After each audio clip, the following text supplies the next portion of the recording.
Victoria, may I record this session for potential sharing at open sources like YouTube? Yes, sure, we have it. Thank you very much. I will ask again at the end of the session. And if for any reason you don't want to keep the recording, I will respect, of course. Sure. Now, entering the session, how do you feel? I'm quite okay. Yeah, we're in the process of moving from one apartment to our own apartment, so it's very exciting and very tiring process. But I'm really happy that finally we have the flat, and I will have my small table with my small laptop and a place where I can work. So this is good. Congratulations. Yeah. Happy to hear that. Thanks. And today, what is the topic that you're bringing to the coaching session? Well, it's actually the topic that I had in my head for a while, maybe for 10 years or even more. It's about my accent. So I always had the problem of my identity, I would say, when I go to a foreign country. So I'm Russian, but I'm from international family, let's say. So my mom is from Ukraine, my dad is half Russian, half Armenian. So I never thought of myself as Russian woman. So I was always international because I have relatives all over the world. I speak several languages, so I'm an international one.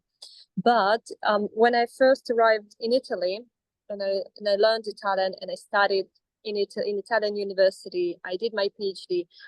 And when I was learning the Italian, I had a very strong Russian accent. And when people meet me, on the street, they can like say, "Hey, you are Russian." Like I said maybe one word, like, so they guess it from my appearance, from my clothes, from the way I spoke, right, from all these things. And at some moment, I said, I don't want to be identified as a Russian because people start putting different stereotypes without even knowing me. And especially in this situation where now, like very like international crisis, right, between like in Western Europe.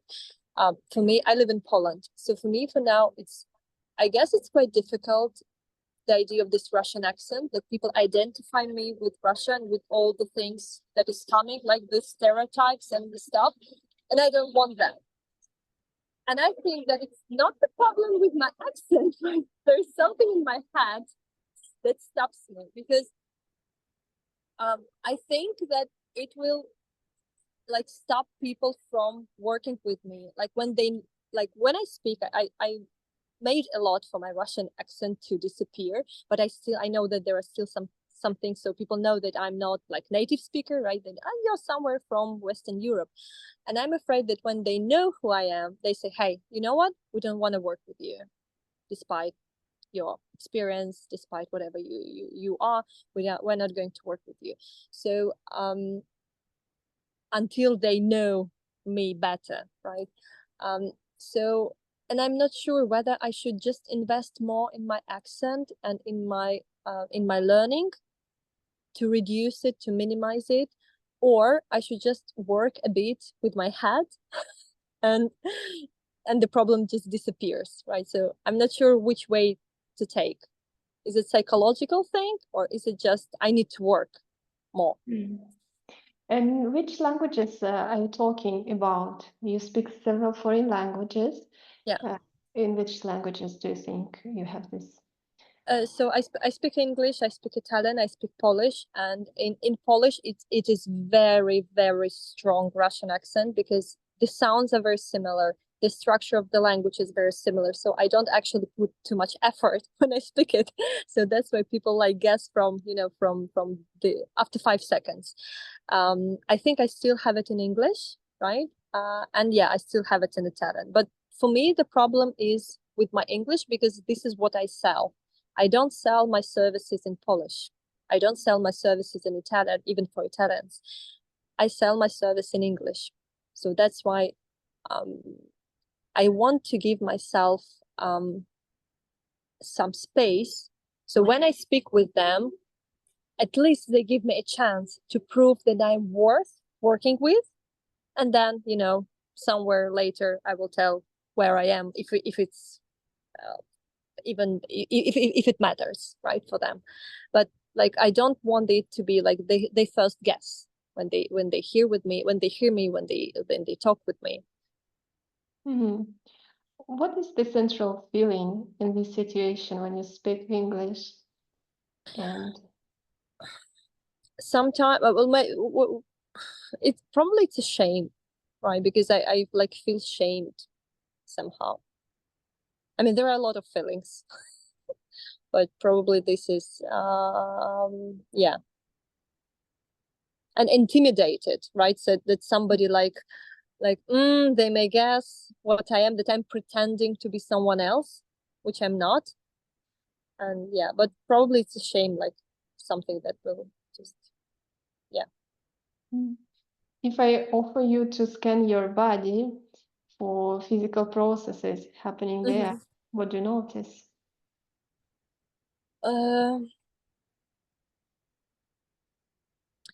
I guess I have some stiff feelings like in my shoulders, because I start to, like stop myself and squeeze and like, oops, let's just be silent, be quiet, and not move without moving.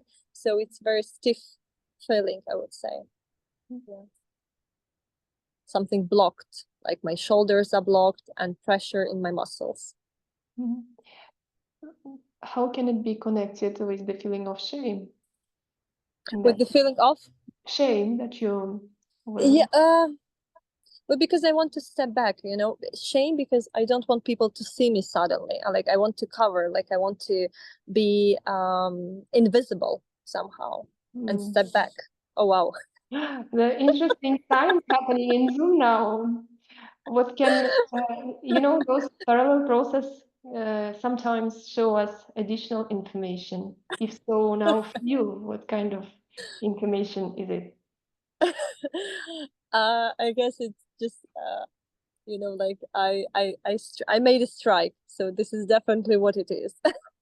And maybe like, if like thinking more, probably this is why I still don't have my social media and I don't like record anything, because I want to be invisible, just because I think that people will guess who I am, and they will comment because of hosts. I mean, it doesn't matter what I think about it, what other people think about it. It's just the whole situation, which is quite difficult. And this is also the reason I don't have social media right now, and I want to, but once again, I'm afraid that people make the links where I come from, and I can have some problems with that. What I hear now that you already understand further disadvantages of having this shame, speaking English and fearing. As far as I hear, there's also fear. And Yeah, absolutely. Yeah, fear, absolutely. Yeah, that I won't get my clients, or that I won't, that I wouldn't develop to the scale that I want, right? That there will be always, not always, but for now, there is something that I don't have, like, I'm not responsible for that, right? What is happening out there. It's not something that I can change, but I know that I can change my accent, right? I can work on my accent, I can work on my knowledge, I can work on my grammar. But the question is whether it helps me or not. And now you're smiling. What can be this smile about? I'm trying to be positive. Because like, when I know that that like I have this problem in my head, but like through all my let's say working life, right, my career, let's say it like that, whether I was just an interpreter or whether I was just a teacher here in Poland, before the war, I never had problems that I'm Russian, right? Okay, like, who cares? You're a great person, you're a great teacher, you're a great interpreter. We will work with you. So even now, like, I work with people whom I know previously, so they know me, they worked with me, or it's like friends of my friends.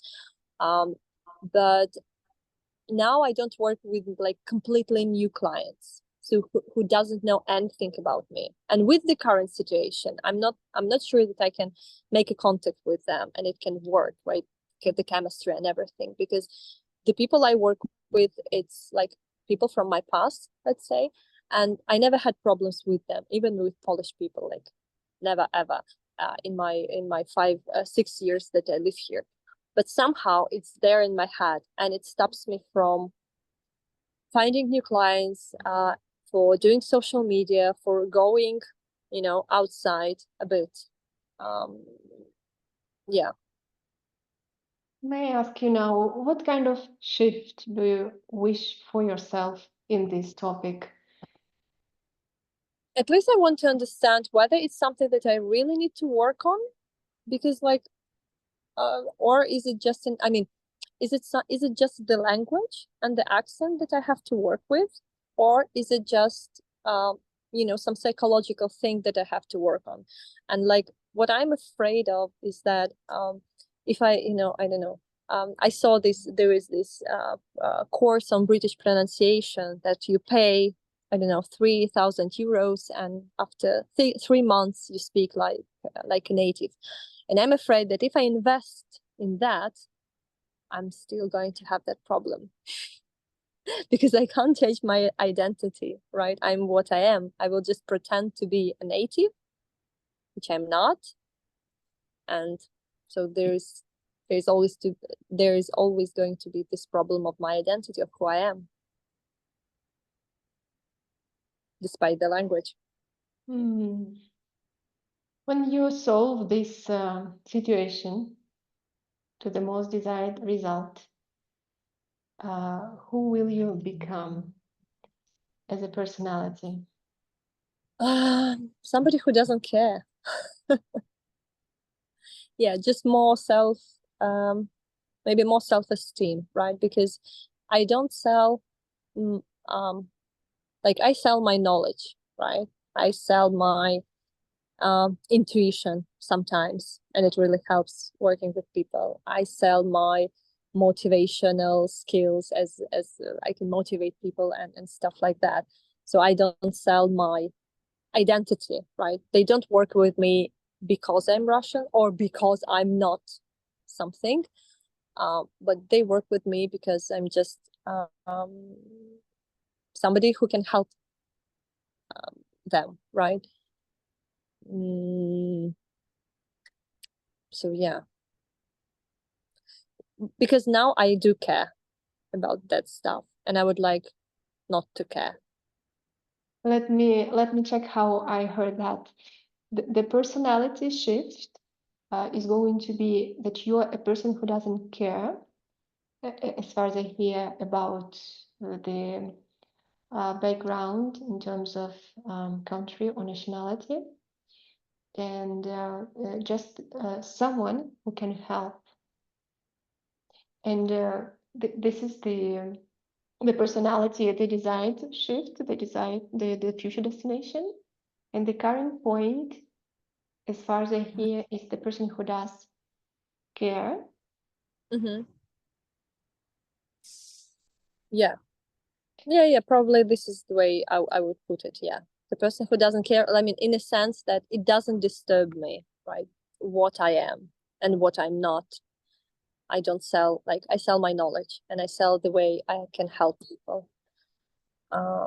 And I want to focus more on that, but somehow it's still like I make a step back every single time. Today we have a short demo session. Yeah. So let's say in 15 minutes, what could be already tangible progress for you in this topic? That's a good question. I don't know. I think that now when I think about, I guess it's not the problem of my accent, because doesn't matter how hard I work.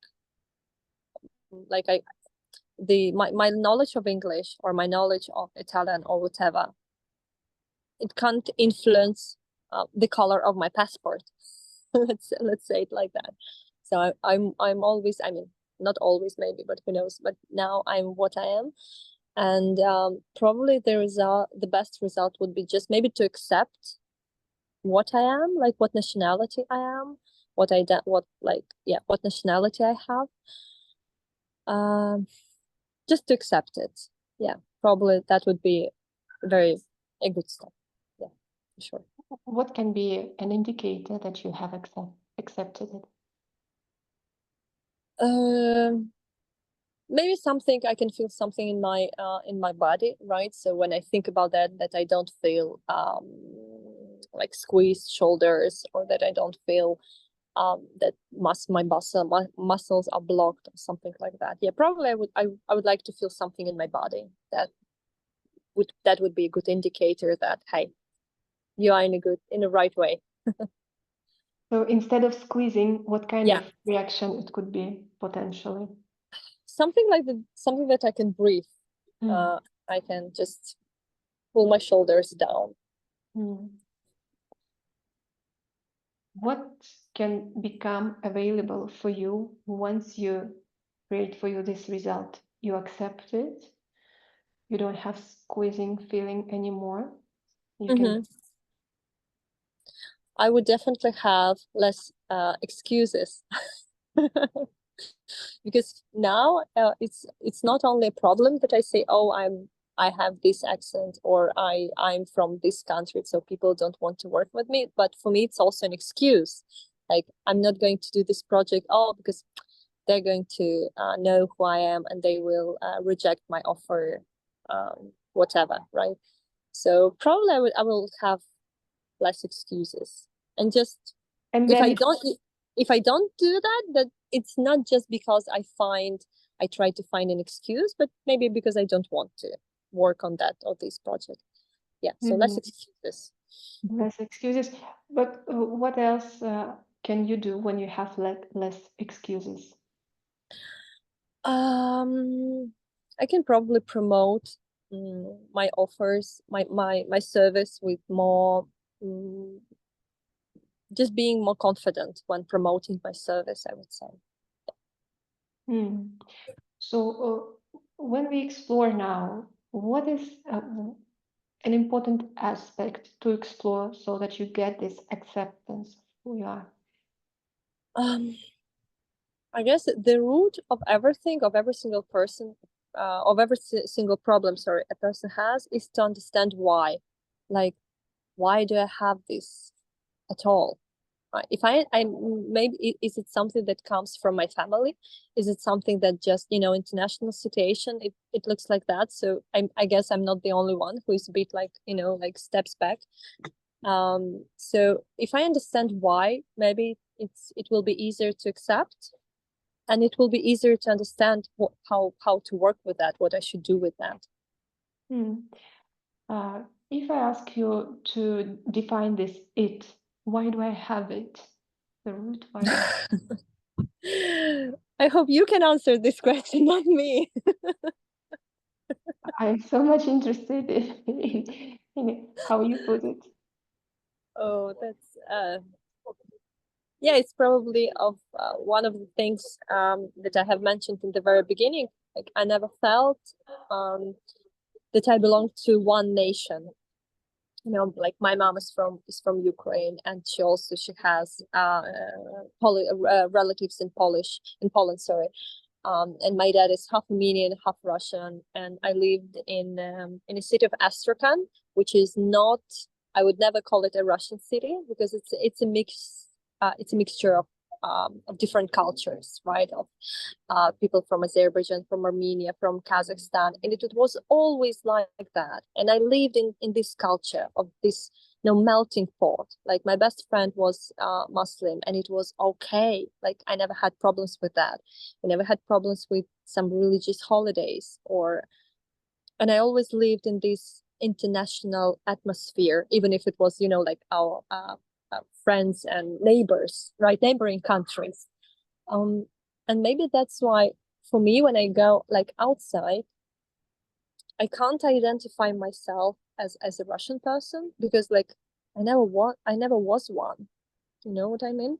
that I was always surrounded with these international, right, people from different countries. They speak different languages, they have different religious beliefs, and it was like, it's fine, like I don't have any problems. So that's why when I go somewhere and when people identify me as a Russian like this, you know, after 5 seconds because of what I wear or the way I look, I say, and it was always like that, that I was always saying, I'm not from Russia, I'm from Astrakhan. It's totally different place. Like you have to visit that place to understand what I mean. And How much, let me ask, how much acceptance is there when you say that I'm not from Russia, I'm from Astrakhan? A lot, I would say, and this is probably one of these, you know, stick that would take me out of the river, if I drown. Yeah, it was always my magic wand. So what makes the difference? Yeah. Difference with what? You say that's my magic stick when I say I'm not from Russia, I'm from Astrakhan. Well, because Astrakhan is just the city, it's not the nationality, it's not the name of the passport. Right? You should still belong to some country, right? I guess.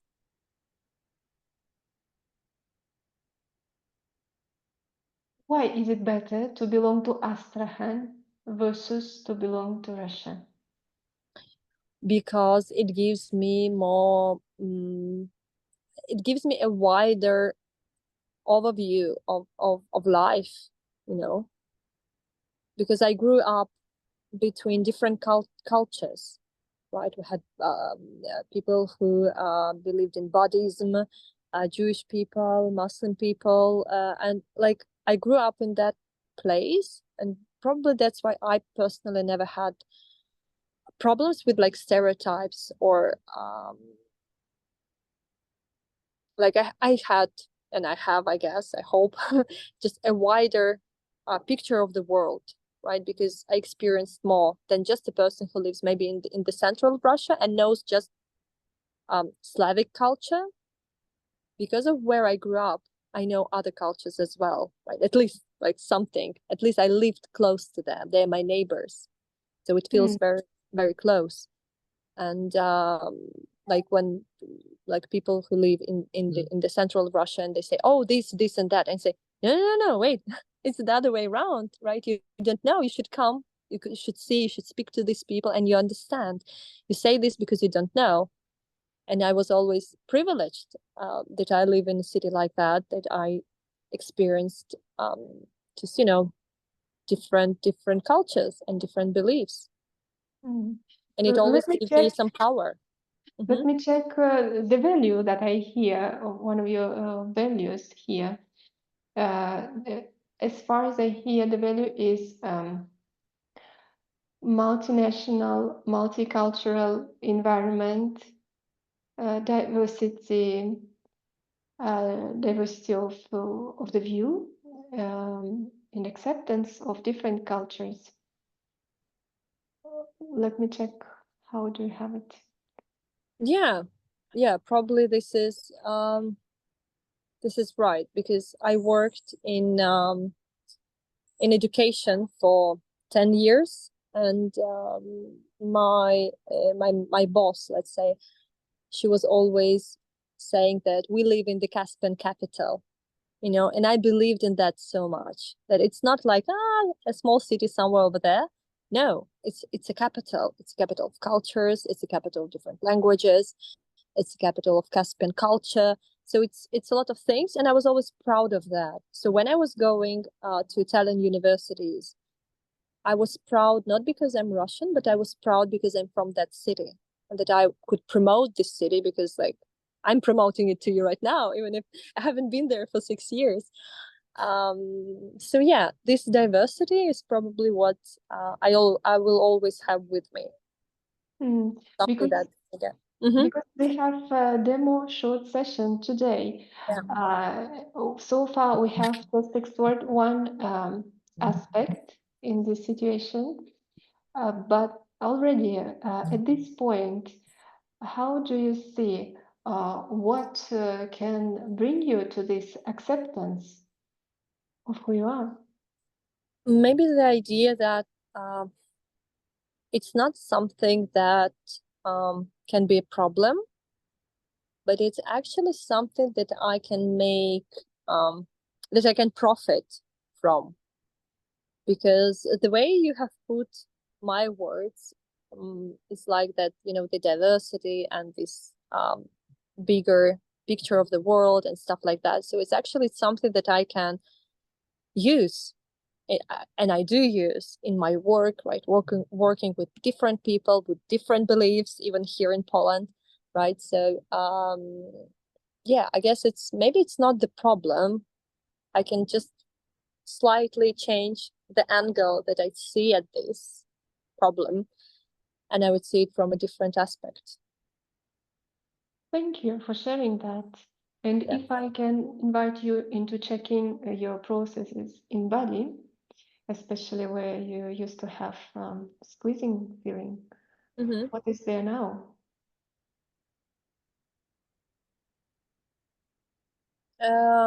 I think I should. I mean, it's a bit better, but I think I should just sleep on it and maybe think about it more, so I can check the feelings. But yeah, it's a bit better. Yeah, it's not that.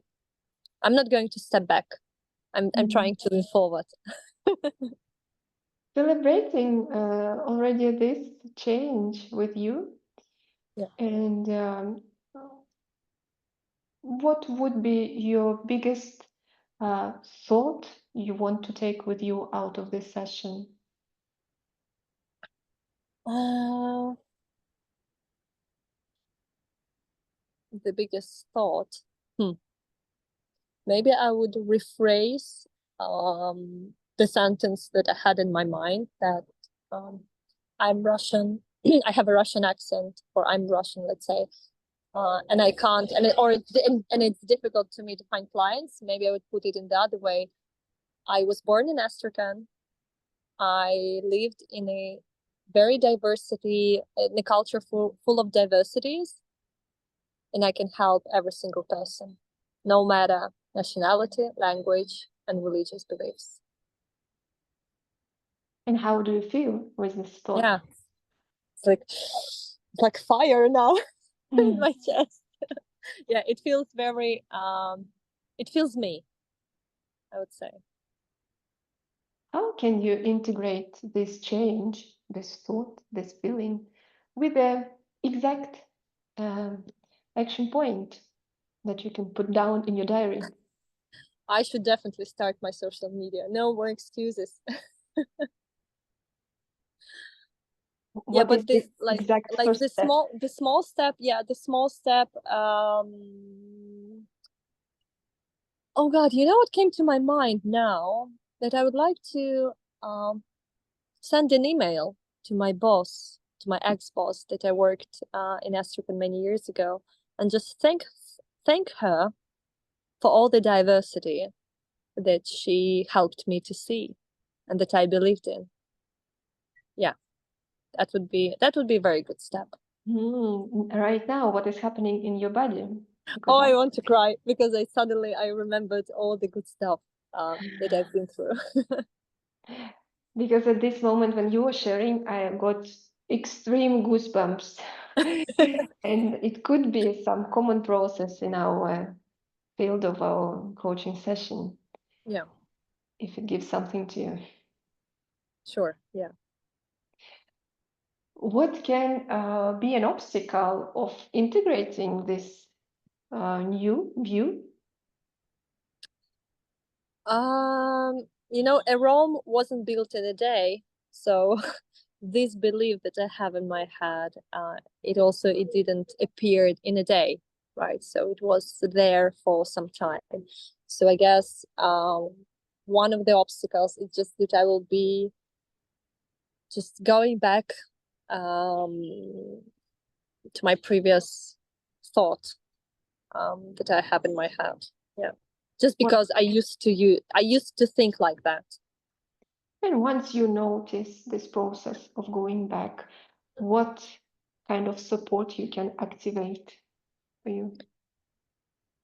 Well, I think I should focus on that diversity. I guess this is the word that can bring me a lot of energy and a lot of resource for going through the obstacles, right? And some barriers. So yeah, thinking that because of what I am and who I am, I can do a lot of things. And it actually, my nationality, my story can help me. And it was not, it was, everything was for a reason, right? So I guess this idea of diversity, or maybe I will after the session, I will sit and think about that. Maybe I will put it in a different way. I should definitely write it down so I can remember it. And I should definitely write that letter to my ex-boss and to thank her. And I guess it will help me to bring these ideas and maybe to root these new thoughts. Thank you for sharing it. And I was asking, what can help you? May I ask now, who can support you in integrating this new view? Well, actually, my ex-clients, when now I was preparing my website, I asked my ex-clients to make the reviews, to write down some words. And I was surprised, like, how many good things they said about me and nobody said about my language or about my accent or about who I am, but everybody was saying how much I helped them and how it was great to work with me. And maybe it would be a good idea to reread it once in a while, just to remember that I'm doing it for good, right? And I'm doing it for people, and people actually are grateful. To me, it sounds already like step number 3. Yeah. Mm-hmm. And what would you like to promise to yourself in this topic? Yeah, maybe not to be afraid, right? Just to be more brave. And accent, or if I work on my accent, if I work on my language, it's always good, because this is what I sell, right? I work with the English, so with the English language, so I want to provide, high quality product. But I should promise that this is not the case, right? So I should always be myself, no matter what, because I'm here. I came to the point where I'm now because of what I am, and not instead of. So I should promise it to myself, that I should always remember that my history, my life story actually helped me, and it was never against me. To me, it sounds like additional energy resource what you have right now. Yeah, for sure. I should write everything down, because I will forget otherwise. I will just rewatch the recording. So now I would like to wrap up this session from how I see it, if you allow me. Yeah, sure. So I want to thank you for the session, for your desire to really understand the root and the reason, hesitating in the beginning if to work in terms of language and pronunciation and other aspects of the language, or actually to see the psychological aspect. And it sounded for me like a lot of courage to formulate the request for the session to accept who I am. Yeah. And then there was amazing work in understanding the situation. Cosmopolitan city, Astrakhan, with many cultures, many languages, versus some other classification. And the way you found the way forward, including all the steps, including all the support, including looking into the obstacles and how you can handle them. Amazing work as far as I see it. How does it sound to you? Yeah, great. And you forgot the visual effects, the fireworks that we had. Amazing parallel process, totally. Yeah, Yeah, no, it's great. Maybe because I live here. I live in Poland I have been living here for 6 years, and I didn't have a chance to go back home, and I miss it a lot. So I just forgot, So this session just helped me to remind where I came from, and it's always good to think about that not as an obstacle, but actually as one of my resources that I can use. How would you like to finish the session today? I just want to thank you. Yeah, that was really great. Yeah. Thank you very much, Victoria. May I ask if I can keep the recording? Yeah, please keep it, and I hope it will help somebody else who has similar struggles. That's a very big thing that you're doing for people who are going to watch. Thank you very much for that. Yeah. Okay. You're the Thank best. you. See you. Yeah.